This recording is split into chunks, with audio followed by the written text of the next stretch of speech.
Alors aujourd'hui, je suis venu ici au camp d'internement des Milles à côté de Marseille, où de ce camp ont été déportés plus de 2000 personnes vers les camps d'extermination situés en Pologne. Je trouve que c'est très important de continuer à venir parler auprès de notre jeunesse parce que c'est eux maintenant qui prennent le relais de la mémoire. Les survivants des camps malheureusement disparaissent petit à petit. Moi, je n'ai pas été déporté, j'ai été un enfant caché, mais moi aussi j'arrive un petit peu au bout du chemin et la mémoire ne pourra se transmettre que par notre jeunesse. D'où l'importance de venir leur parler et d'où l'importance de leur faire visiter ces lieux de mémoire qu'est le camp des Milles.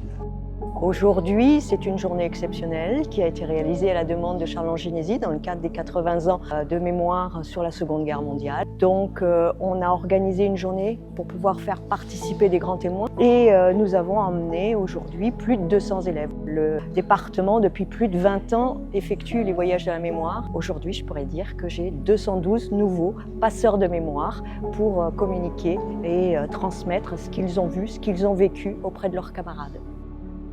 Le site mémorial du camp des Milles est avant tout un lieu de transmission de l'histoire des lieux, l'histoire de la Shoah, mais aussi l'histoire des persécutions qui ont conduit à l'été 42, dans ces lieux mêmes, à la déportation de presque 2000 personnes juives. Le but de ce lieu, c'est bien sûr de raconter cette histoire, mais aussi de faire découvrir ces lieux, puisque le camp des Milles est le seul grand camp d'internement et de déportation français encore intact. Et enfin, de donner les clés de compréhension des mécanismes individuels, institutionnels et collectifs qui ont pu conduire au pire et qui, aujourd'hui, pourrait encore conduire au pire.